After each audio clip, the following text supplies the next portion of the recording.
For a Mongol warrior, the greatest fear was not the enemy on the battlefield. The greatest fear was the comrade right behind him, because if he dropped his helmet in the heat of battle and the soldier behind him failed to pick it up, both of them would die.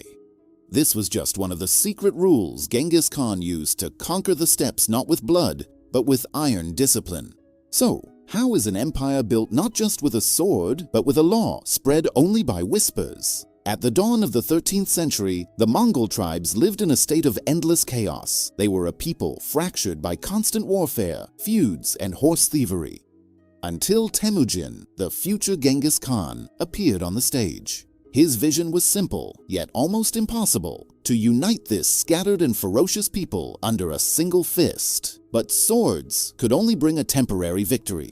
For a lasting empire, he needed something sharper than a blade, a law that would seep into the soul of every person. This law was called the Yassa, The Yassa was not a constitution as we know it. It wasn't written in a thick, dusty book in a palace library. It was an oral tradition, whispered on the steppe winds, known by all, but seen in its entirety by none. And its rules were no joke. Did you steal a piece of meat from the marketplace? The penalty was death.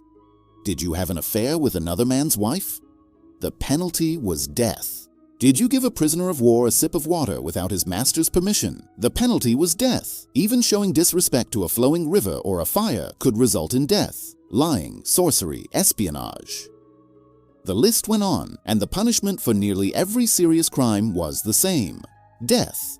These rules were not designed merely to instill fear. The true purpose was far deeper. Genghis Khan wanted to destroy tribal loyalty. From now on, a man's allegiance was not to his own clan or his own family, but directly to the Khan and the state. The Yassa was the formula for erasing the individual and creating a social machine that worked like a flawless gear. The most ingenious part of this system was its method of enforcement. Genghis Khan didn't post a guard over every 10 soldiers. Instead, he made every soldier the guardian of the other 9. This unit of 10 was called an arban. If one man in that unit committed a crime, not only he, but the other 9 would also be held responsible. This is why no one dared to step out of line. Everyone was being watched through the eyes of their comrades. The state's police force was the people themselves. But the Yassa didn't only have a dark side. Genghis Khan showed a tolerance for other religions that was unheard of in that era. Buddhist monks, Muslim imams, Christian priests, all were exempt from taxes and free to practice their faith. He granted immunity to envoys and diplomats, a revolutionary concept at the time, and perhaps most importantly, he established a postal system called the Yam.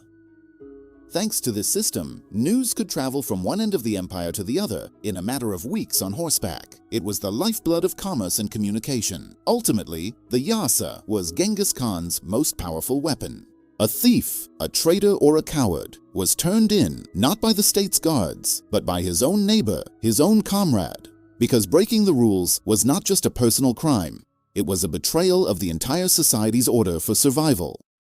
Genghis Khan controlled millions not just by the sword, but by binding everyone in the iron chains of an invisible law, making each man his brother's keeper. This social engineering was perhaps even more impressive than his greatest and bloodiest victories. So what do you think? Are such strict and merciless rules justified to maintain social order and security? Or is freedom always more important than order, no matter the cost? I'm eager to read your thoughts in the comments. If you want to join us in discovering the secret codes, forgotten laws, and the secrets that held empires together, don't forget to subscribe to Sidway's History and turn on notifications. See you in the next mystery.